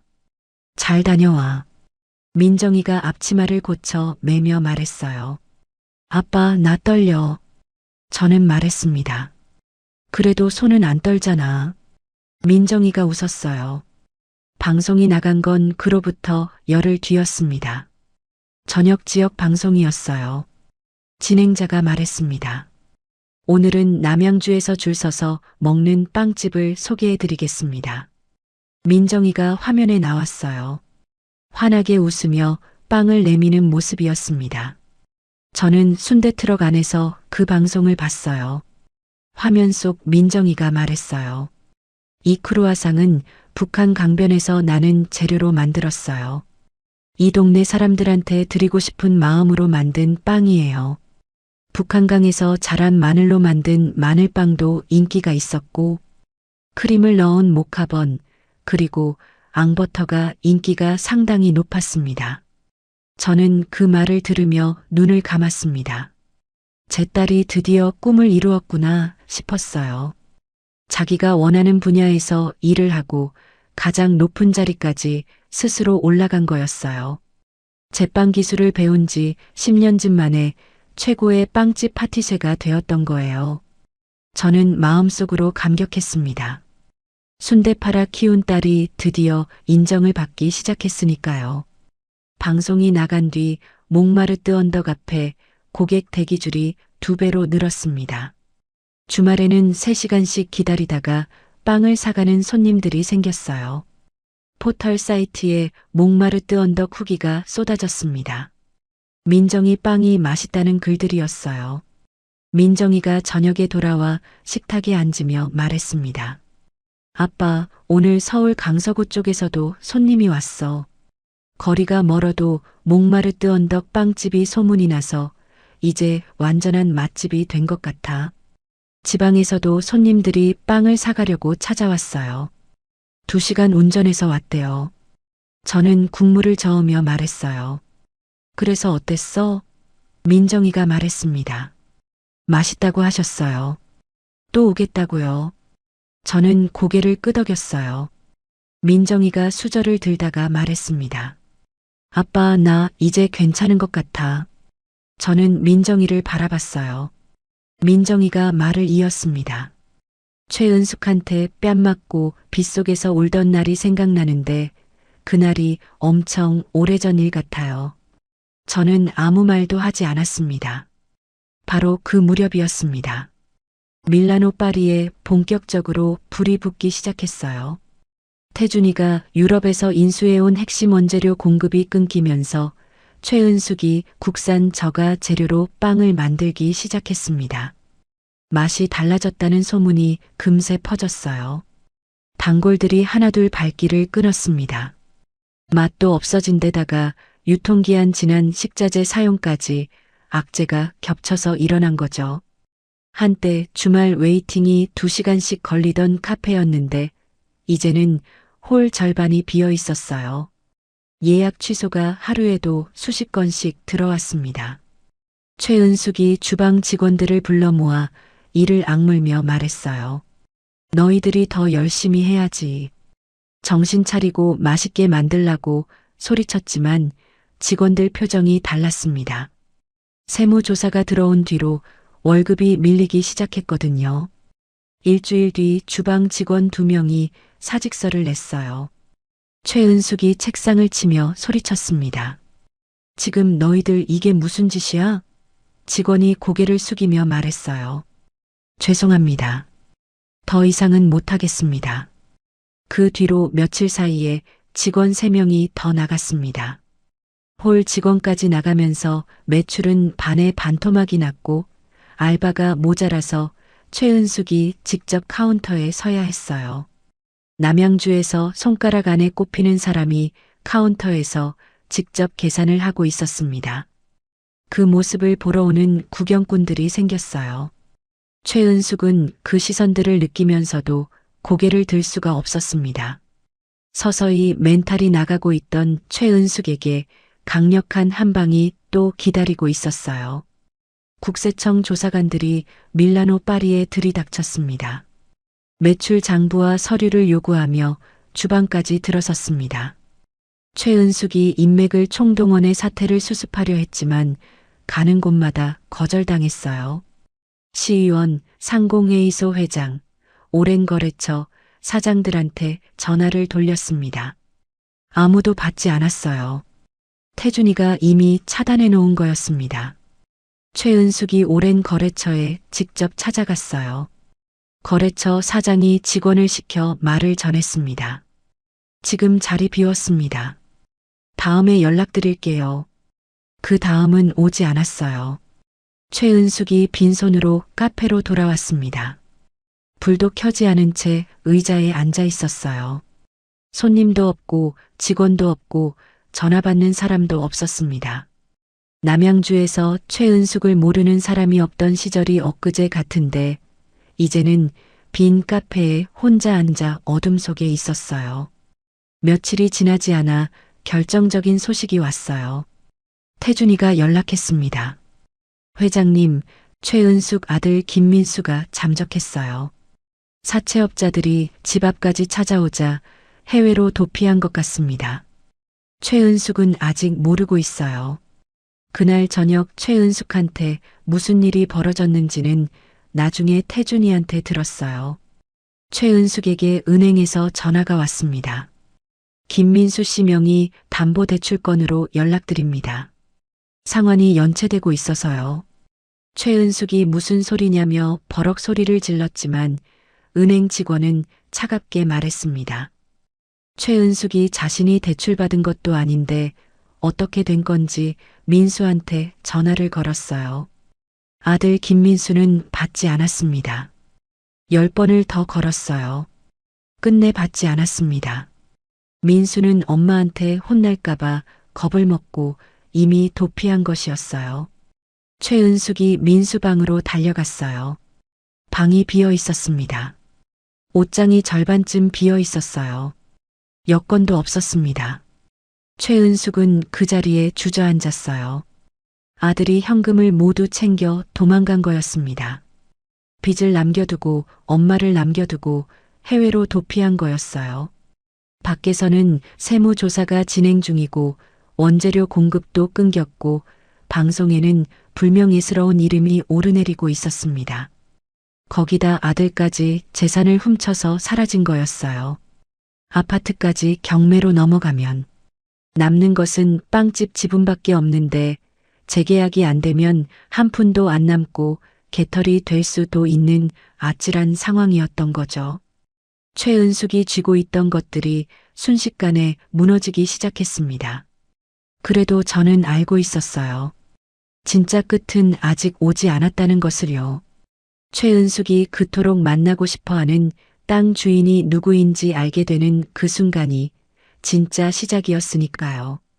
최은숙이 완전히 무너지기 시작한 건 노동청 조사 결과가 나오면서부터였습니다. 불법 체류 외국인 고용과 최저임금 미지급이 확정됐어요. 과태료와 벌금 고지서가 날아왔습니다. 며칠 뒤 국세청에서도 탈세 추징금 고지서가 왔어요. 최은숙이 변호사에게 전화를 걸었습니다. 어떻게든 막아봐요. 변호사가 말했어요. 대표님, 증거가 너무 명확합니다. 제가 할 수 있는 게 없어요. 최은숙이 전화를 끊고 지인들한테 전화를 돌리기 시작했습니다. 시의원, 상공회의소 회장, 오랜 거래처 사장들이었어요. 남양주에서 수십 년간 쌓아온 인맥이었습니다. 하지만 전화를 받는 사람이 없었어요. 최은숙이 망연자실한 표정으로 카페로 돌아왔어요. 50여 명이 넘던 직원들도 절반 이상 떠나가고 겨우겨우 영업을 이어가고 있었지만 재료 살 돈도 떨어져 가고 있었습니다. 최은숙은 불도 켜지 않은 채 의자에 앉아 있었습니다. 손님도 없고 직원도 없고 전화 받는 사람도 없었어요. 남양주에서 성공한 빵집 사장으로 최은숙을 모르는 사람이 없던 시절이 엊그제 같은데 이제는 빈 카페에 혼자 앉아 어둠 속에 있었습니다. 국세청 추징금과 노동청 과태료를 내지 않으면 강제 집행이 가능하다는 통보가 왔어요. 최은숙 명의 통장이 압류됐습니다. 카드도 막혔어요. 최은숙이 남은 재산을 처분하기 시작했습니다. 명품 핸드백부터 내놨어요. 수십 년 동안 모은 것들이었습니다. 중고 명품 가게 사장이 가방을 훑어보며 말했어요. 요즘 이 브랜드 잘 안 나가요. 500만 원밖에 못 드리겠는데요. 최은숙이 이를 악물었습니다. 이거 5천만 원짜린데 500밖에 안 준다고요? 얼척이 없었습니다. 5천만 원짜리 명품백을 500에라도 팔아야 했으니까요. 하지만 말이 나오지 않았어요. 그냥 고개를 끄덕였습니다. 가방 하나를 팔고 나오는데 다리가 후들거렸어요. 그 가방은 밀라노 파리를 처음 열던 해에 자신에게 선물한 것이었거든요. 그러고도 모자라 카페 안의 집기들을 팔기 시작했습니다. 철거업자들이 들어와 샹들리에를 내렸어요. 최은숙이 그 장면을 카페 구석에서 바라봤습니다. 천장에서 샹들리에가 내려오는 순간 최은숙이 눈을 감았어요. 그 샹들리에는 밀라노 파리를 열면서 이탈리아에서 직접 공수해온 것이었습니다. 테이블이 빠져나가고 의자가 하나씩 사라졌어요. 한때 북한강이 내려다 보이는 화려한 베이커리 카페였던 곳이 텅 빈 창고처럼 변해갔습니다. 마지막 남은 직원들이 퇴근하면서 말했어요. 대표님, 저희도 이번 달까지만 하겠습니다. 월급을 안 주시면 이제 출근할 수는 없습니다. 최은숙이 아무 말도 하지 않았습니다. 고개를 끄덕이지도 않았어요. 그냥 창밖을 바라봤습니다. 직원이 문을 닫고 나가자 카페 안에 최은숙 혼자 남았어요. 북한강이 내려다 보이는 그 자리에 혼자 멘붕이 온 채 서 있었습니다. 바람 소리만 들렸어요. 그러던 어느 날이었습니다. 신도시 개발 관련 공청회 공문이 밀라노 파리 앞으로 날아왔어요. 토지 소유주 박상준 회장 주재로 열리는 공청회였습니다. 임차인들은 반드시 참석해야 한다는 내용이었어요. 최은숙이 그 공문을 펼쳐들고 이름을 바라봤습니다. 박상준. 처음 듣는 이름 같았어요. 최은숙이 주변 사람들한테 수소문했습니다. 아무도 몰랐어요. 인터넷을 뒤졌습니다. 나오는 게 없었어요. 태준이가 철저하게 막아놓은 거였습니다. 최은숙이 공문을 내려다보며 생각했어요. 박상준. 어디선가 들어본 이름 같기도 했습니다. 상견례 날 민정이 아버지 이름이 뭐라고 했는지 기억을 더듬었어요. 워낙 관심도 없었고 그날 흥분 상태였으니 이름 따위는 귀에 들어오지도 않았거든요. 그러다가 문득 떠오르는 것이 있었습니다. 상견례 날 순대 트럭을 몰고 나타났던 그 남자였어요. 성이 박 씨였습니다. 설마 그 사람일 리는 없겠지. 최은숙은 고개를 저었어요. 설마 순대 장수였던 민정이 아버지가 5만 평 땅 주인일 리 없다고 생각했습니다. 하지만 워낙 막막하니까 혹시나 하는 마음이 들었어요. 그 마음이 최은숙을 민정이가 매니저로 일하고 있는 몽마르트 언덕 빵집으로 이끌었습니다. 민정이가 카운터에 서서 손님을 맞다가 문이 열리는 소리에 고개를 들었습니다. 최은숙이었어요. 한눈에 봐도 예전의 최은숙이 아니었습니다. 명품 가방 대신 낡은 가방을 들고 있었어요. 화장도 옅었습니다. 베이커리 카페 안에는 손님이 가득 차 있었어요. 최은숙이 손님들로 꽉 찬 몽마르트 언덕을 보며 당황한 했습니다. 자신의 빵집은 망해가는데 민정이가 매니로 있는 이곳은 지금 대박이 나서 손님들로 꽉 차 있었으니까요. 은숙은 당황한 표정으로 카운터 앞으로 다가서며 말했습니다.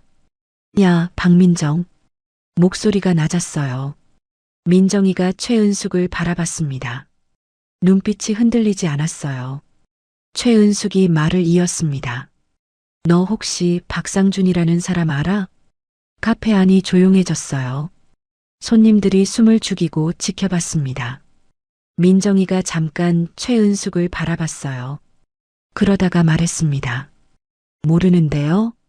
최은숙의 눈빛이 좁아졌어요. 거짓말하지 마. 남양주 땅 주인이잖아. 혹시 내 아버지 아니야? 민정이가 트레이를 카운터 위에 올려놓으며 말했습니다. 저희 아버지는 순대 파시는 분이에요. 최은숙이 민정이를 훑어봤어요. 민정이가 고개를 들며 말했어요. 영업방해하지 마시고 어서 돌아가세요. 최은숙의 얼굴이 붉어졌습니다. 목소리를 높이려다 카페 안 손님들이 일제히 자신을 바라보고 있다는 걸 느꼈어요. 누군가 핸드폰을 꺼내 들었습니다. 최은숙이 뒷걸음질 쳤어요. 문이 열렸습니다. 최은숙이 밖으로 나섰어요. 몽마르트 언덕 빵집은 빵을 사려는 사람들로 줄이 늘어서 있었어요. 평일 오후인데도 10여 명이 줄을 서서 기다리고 있었습니다. 그 줄 안에서 한 여자가 최은숙을 바라보더니 옆 사람 팔을 잡으며 말했어요. 저 사람 밀라노 파리 사장 아니에요? 뉴스에서 봤는데. 옆 사람이 말했습니다. 맞아요. 유통기한 지난 거 쓰다가 걸린 그 사람이잖아요. 수군거리는 소리가 퍼졌어요. 줄 서 있던 손님들이 하나둘 최은숙을 바라봤습니다. 어떤 손님이 말했어요.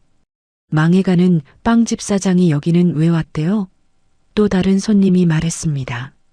저 빵집 사장이 저기서 일했다가 쫓겨난 사람이라던데. 최은숙이 그 소리를 들었어요. 창피해서 고개를 들 수가 없었습니다. 손에 쥔 낡은 가방 끈이 손가락 사이로 흘러내렸어요. 누군가 핸드폰을 들어 최은숙을 향해 카메라를 켰습니다. 최은숙이 고개를 숙이며 걸음을 옮겼어요. 빠르게 걸었습니다. 뛰다시피 했어요. 손님들의 시선이 최은숙의 등 뒤를 쫓았습니다. 한때 잘 나가던 밀라노 파리의 대표 최은숙이 남양주에서 내로라 하던 그 여자가 자기가 무시하던 민정이가 매니저로 일하는 빵집 앞에서 손님들한테 손가락질을 받으며 도망치듯 걸어갔어요. 그 모습을 민정이가 카페 유리창 너머로 바라봤습니다. 민정이는 아무 말도 하지 않았어요. 그냥 불쌍한 여자 쳐다보듯 바라봤습니다. 그것으로 충분했어요. 그날 저녁 민정이한테 그 이야기를 들었습니다. 민정이가 말했습니다. 아빠, 나 오늘 하나도 안 떨렸어. 그 사람 보고도 안 떨렸어요. 저는 고개를 끄덕였어요. 그게 진짜 이긴 거야. 민정이가 수저를 들며 말했습니다. 근데 아빠, 언제까지 기다려야 해요? 그 아줌마 완전 망한 거 아니야? 저는 잠깐 생각했어요. 그리고 말했습니다. 얼마 안 남았어. 민정이가 고개를 끄덕였어요. 더 묻지 않았습니다. 보름이 지났어요. 태준이가 법인 사무실로 찾아왔습니다. 회장님, 준비가 다 됐습니다. 자리에 앉으며 말했어요. 밀라노 파리 강제 철거 날짜가 2주 뒤로 잡혔습니다. 최은숙이 그 자리에 올 수밖에 없는 상황이에요. 저는 서류를 내려다봤습니다. 태준이가 말을 이었어요. 탈세 및 불법 고용 혐의 고발장을 철거 당일자로 접수해뒀습니다. 그리고 한 가지 더 말씀드리겠습니다. 민정 씨한테도 연락해뒀어요. 철거 당일 현장에 나와달라고요.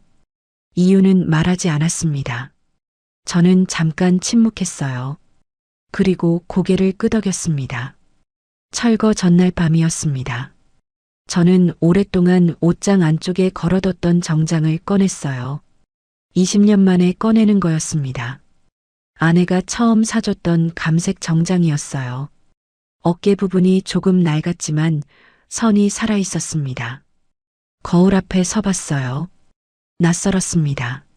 매일 순대 파는 아저씨 느낌으로 앞치마를 두르던 사람이 지금은 정장을 입고 서 있었어요.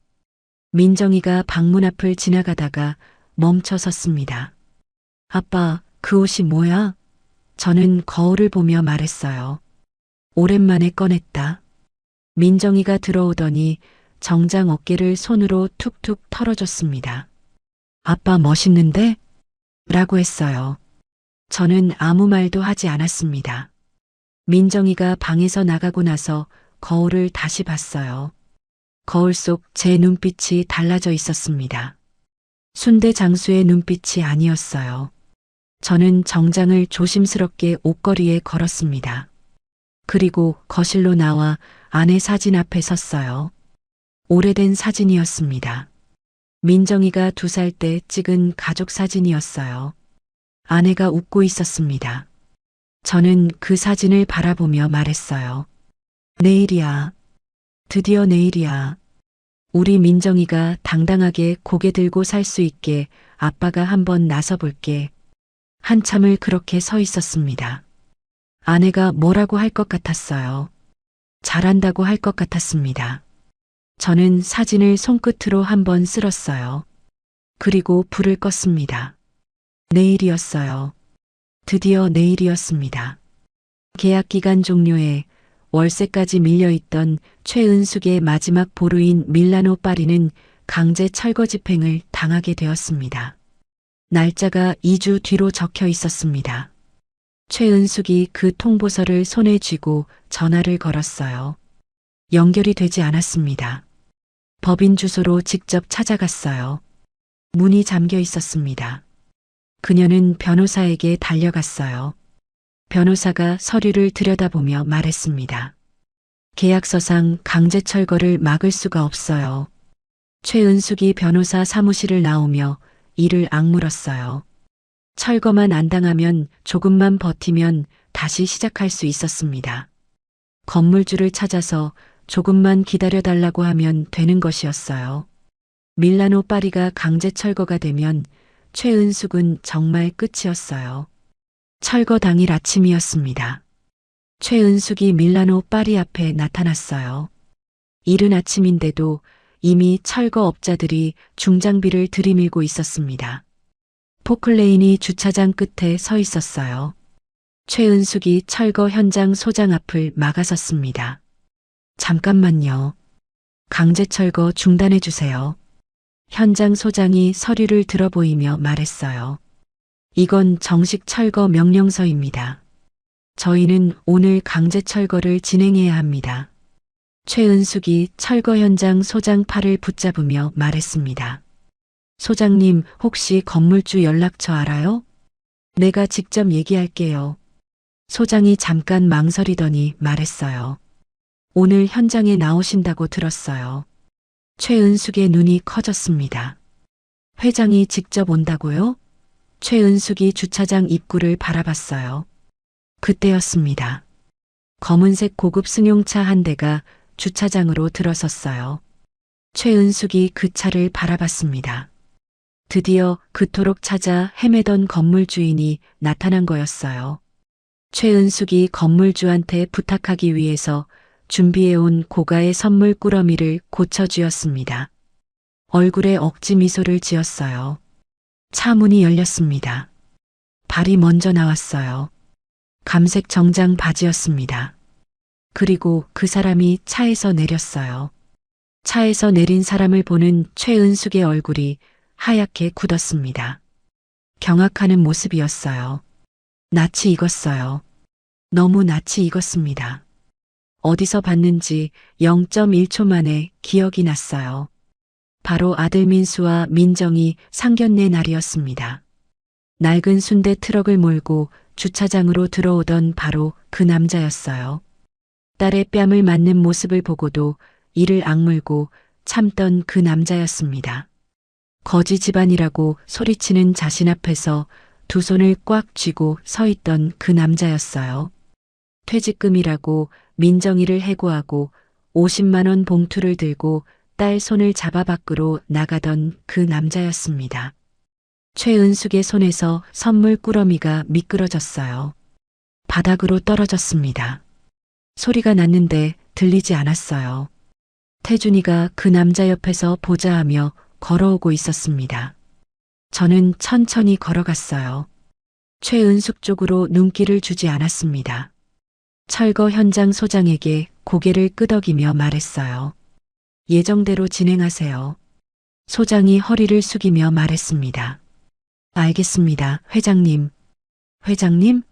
최은숙의 귀에 그 두 글자가 꽂혔어요. 온몸이 굳어버렸습니다. 저는 서류를 받아들며 돌아섰어요. 그 순간 최은숙과 눈이 마주쳤습니다. 저는 말했어요. 오랜만입니다, 최 대표님. 최은숙의 입이 떡하고 벌어지며 말문이 막혀서 아무 소리가 나오지 않았습니다. 최은숙이 겨우 말을 꺼냈어요. 그러니까 당신이 건물주라고? 저는 말했습니다. 네. 제가 이 땅 주인입니다. 최은숙의 눈이 풀렸어요. 초점이 흔들렸습니다. 이 남자가, 이 순대 파는 장사꾼이 자신이 10년 동안 매달 수천만 원씩 임대료를 바쳐온 땅의 주인이었어요.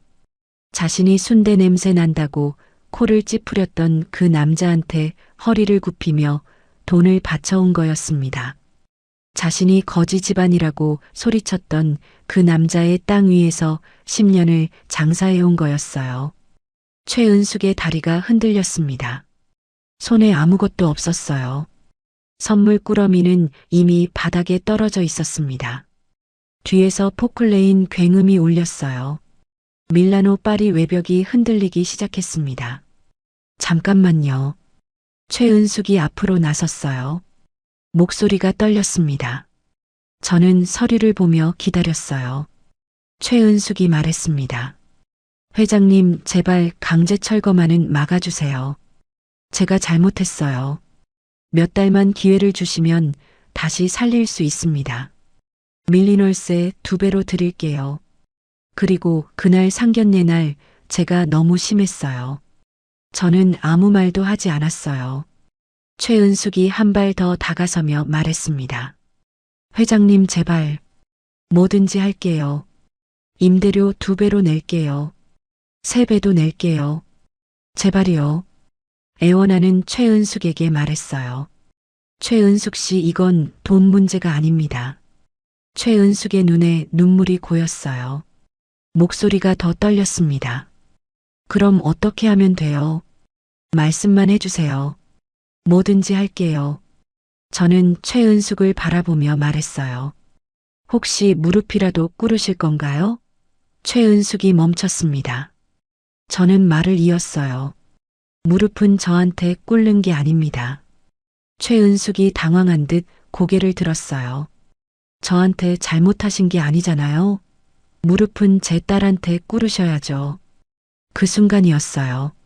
주차장 입구로 목마르뜨 언덕 직원의 앞치마를 두른 민정이가 뛰어들어오고 있었습니다.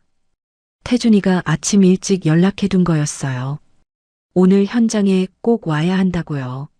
민정이가 숨을 몰아쉬며 저를 바라봤습니다. 아빠. 저는 민정이 손을 잡았어요. 주머니에서 50만 원 봉투를 꺼내 민정이 손에 쥐어줬습니다. 민정이가 그 봉투를 내려다봤어요. 눈빛이 달라졌습니다. 그리고 최은숙을 바라봤어요. 최은숙이 민정이를 봤습니다. 잠깐 눈이 마주쳤어요. 최은숙이 당황했습니다.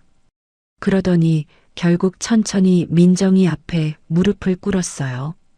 주차장 시멘트 바닥에 무릎을 꿇었습니다. 포클레인 굉음이 울리고 있었어요. 외벽이 또 한 번 흔들렸습니다. 먼지가 피어올랐어요. 그 먼지 속에서 최은숙이 고개를 숙이며 말했습니다. 민정아, 미안해. 목소리가 갈라졌어요. 내가 잘못했어. 그날 내가 너한테 해서는 안 될 짓을 했어. 최은숙의 눈물이 시멘트 바닥으로 떨어졌습니다. 한때 남양주에서 가장 잘 나가던, 가장 많은 매출을 올리고 유명했던 밀라노 파리 대표가 지금 시멘트 바닥에 무릎을 꿇고 있었어요. 철거업자들이 놀라서 장비를 멈추고 그 모습을 바라봤습니다. 아무도 말을 하지 않았어요. 포클레인 굉음만 울렸습니다. 밀라노 파리 간판이 흔들렸어요. 10년 동안 남양주를 호령하던 그 간판이 흔들리고 있었습니다. 민정이가 최은숙을 내려다봤어요. 턱이 미세하게 떨렸습니다. 눈이 빨개졌어요. 하지만 입술을 꽉 다물었습니다. 두 손을 앞치마 위에 가지런히 올려놓은 채 꼼짝도 하지 않았어요. 숨을 한 번 크게 들이켰습니다. 그리고 내쉬었어요. 그 손은 떨리지 않았습니다. 민정이가 말했어요. 일어나세요. 최은숙이 고개를 들었습니다. 눈물 범벅이었어요. 민정이가 말을 이었습니다. 최은숙 씨, 저는 이미 잘 살고 있어요. 사과는 필요 없어요. 그리고 손에 쥔 봉투를 최은숙 앞에 내밀었어요. 그날 주신 퇴직금 50만 원 돌려드릴게요. 저한테는 필요 없는 돈이에요. 최은숙이 그 봉투를 바라봤습니다. 손을 뻗으려다 멈췄어요. 민정이가 봉투를 시멘트 바닥에 내려놓았습니다. 또각 소리가 났어요. 그리고 돌아섰습니다. 최은숙이 그 뒷모습을 바라봤어요. 봉투가 시멘트 바닥 위에 놓여 있었습니다. 최은숙은 손이 떨려서 그것을 줍지 않았어요. 너무나 치욕적이라서 줍지 못한 거였습니다. 아들은 집을 담보 잡아서 빚더미만 남겨두고 해외로 도망가고 자신의 매장은 강제 철거 당하고 그녀는 완전히 무너져서 갈 곳이 없었습니다. 그때 주차장 입구로 취재진 차량이 들어섰습니다. 밀라노 파리 강제 철거 현장 소식을 듣고 몰려온 거였어요. 카메라가 돌아가기 시작했습니다. 기자가 마이크를 들이밀었어요. 카메라가 최은숙을 향했습니다. 시멘트 바닥에 무릎을 꿇은 채로 카메라 앞에 있었어요. 최은숙이 고개를 숙였습니다. 카메라를 피하려고요. 하지만 기자들은 집요하게 계속 최은숙을 따라갔어요. 한때 너무나 유명했던 빵집의 대표였기 때문에 기사거리로 충분했거든요. 저는 기자들을 보며 악마 같단 생각을 하긴 했습니다. 한 사람이 무너진 상황에 이렇게 벌떼처럼 모여들다니. 결국 무너진 최은숙의 모습이 카메라에 그대로 담겼습니다. 남양주에서 최고의 빵집 대표로 유명했던 대표가 자신이 10년 동안 일군 건물이 포크레인 앞에서 무너지는 소리를 들으며 시멘트 바닥에 무릎을 꿇고 고개를 숙이고 있었어요. 포클레인이 다시 움직였습니다. 밀라노 파리 외벽이 무너졌어요. 쾅 하는 소리와 함께 먼지가 피어올랐습니다. 그 먼지 속에 최은숙이 있었어요. 저는 민정이 손을 잡고 그 자리를 벗어났습니다. 뒤를 돌아보지 않았어요. 북한강 바람이 불어왔습니다. 민정이가 말했어요. 아빠, 나 아까 하나도 안 떨렸어. 저는 고개를 끄덕이며 말했습니다. 알아. 민정이가 말을 이었어요. 근데 통쾌하지는 않았어. 불쌍하다는 생각은 조금 들었고, 저는 민정이를 바라봤습니다. 그게 맞는 거야. 나쁜 사람이 무너지는 걸 보면 통쾌해야 할 것 같은데 막상 보면 그냥 허탈하거든. 그게 정상이야. 자신이 행동한 걸 그대로 돌려받은 거니까. 민정이가 고개를 끄덕이다가 말했습니다. 아빠, 나 이제 진짜 아무렇지 않아. 그냥 저 사람을 기억에서 지우고 싶어. 그래, 이제 진짜 끝난 거야, 민정아. 민정이가 북한강을 바라봤습니다. 저도 바라봤어요.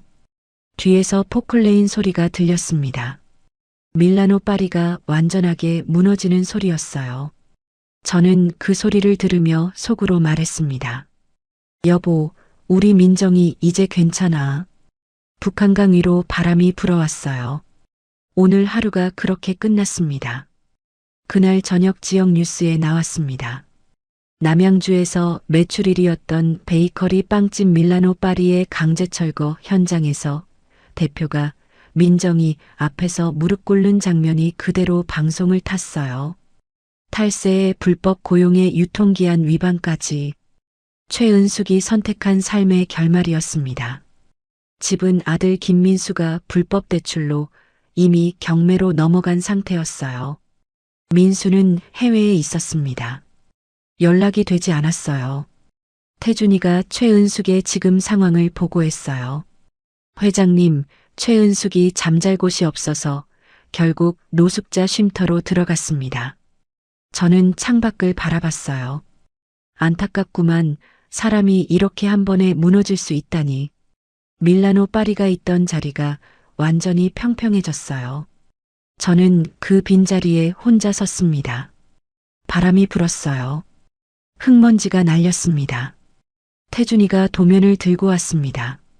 이 자리에 새롭게 들어서게 되는 건 제 평생을 함께해온 순대 전문점이었어요. 순대국도 팔고 순대도 팔고 각종 순대 요리를 전문으로 하는 주차장 200대 공간에 3,000여 평 규모로 새롭게 오픈하는 순대천국 1호점이었어요. 저는 도면을 들여다보며 말했습니다. 그날 저녁 식탁에 순대천국 도면을 펼쳐놓고 기다렸어요. 민정이가 들어오다가 멈췄습니다. 아빠, 이게 뭐야? 저는 말했어요. 밀라노 파리 자리인데 이곳에 순대 프랜차이즈 전문점을 오픈할 거야. 민정이의 손이 도면 위에서 멈췄습니다. 저는 민정이에게 부탁했어요. 민정아, 네가 순대천국의 총괄 본부장을 맡아줄 수 있겠니? 민정이가 저를 바라봤습니다. 한참 말이 없었어요. 그러다가 말했습니다. 아빠, 저는 그냥 몽마르트에서 일할게요. 저는 빵 만드는 게 너무 좋아요.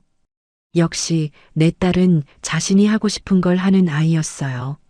많은 시간이 많이 흘렀고 순대천국의 건물이 완성되어 가고 있었어요. 이제는 순대 트럭을 타고 다니지 않았습니다. 검정색 고급 승용차를 타고 출퇴근을 했어요. 그렇게 운전을 하고 가는데 남양주 외곽 골목에서 최은숙을 봤습니다. 차에서 잠시 내려서 그녀를 봤어요. 그녀는 허리가 굽은 채로 폐지가 한가득 쌓인 리어카를 끌고 있었습니다. 골목 끝 쓰레기 더미 앞에 멈춰서더니 쪼그려 앉아 골판지를 주었어요. 손놀림이 익숙했습니다. 아들도 해외로 도피하고 늦은 나이에 재산도 하나도 없고 도와줄 사람도 없으니 노숙자 쉼터에서 산다고 해도 돈이 필요했을 거예요. 최은숙은 결국 저렇게 폐지를 줍는 노후를 보내고 있었습니다. 저는 그 뒷모습을 바라보고 잠시 멍하니 생각했어요. 그렇게 잘 나가던 사람이 저렇게 한순간에 무너질 수도 있는 거구나, 라고 말이죠. 드디어 순대천국 1호점 개업 당일 아침이었습니다. 순대솥에 물을 올렸습니다. 직원들이 많았지만 저도 함께 일을 했어요. 새로 만든 주방이었지만 손놀림은 똑같았어요. 펄펄 끓는 솥에서 순대 냄새가 피어올랐습니다. 민정이가 주방으로 들어오며 말했어요. 아빠, 나도 도와줄게. 저는 말했습니다. 괜찮아. 그냥 봐. 민정이가 카운터 옆에 서서 저를 바라봤어요. 아빠, 순대 냄새 정말 좋다. 입에 침이 고여 3,000평 규모의 대형 순대천국 프랜차이즈 본점 오픈식에는 손님들이 줄을 섰습니다. 몽마르트 언덕 사장님도 오셨습니다.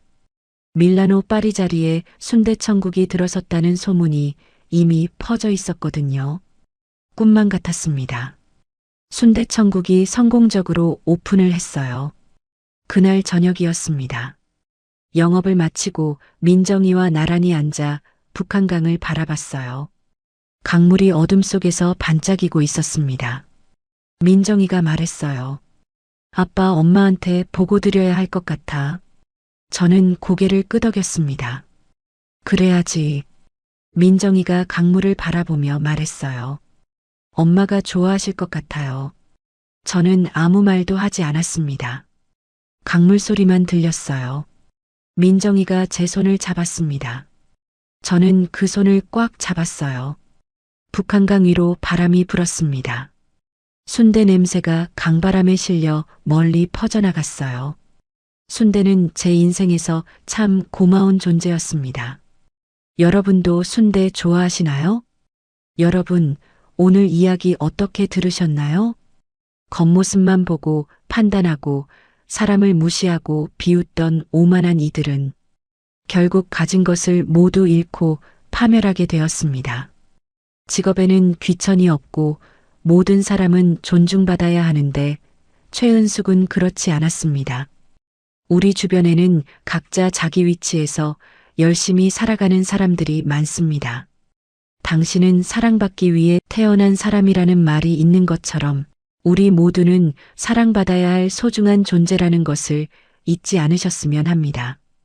오늘의 이야기가 여러분의 마음에 작은 위로가 되었다면 구독과 좋아요를 눌러주세요. 그리고 지금 어디에서 듣고 계신지 댓글로 알려주시면 그곳으로 행운의 기운을 가득 담아 보내드리겠습니다.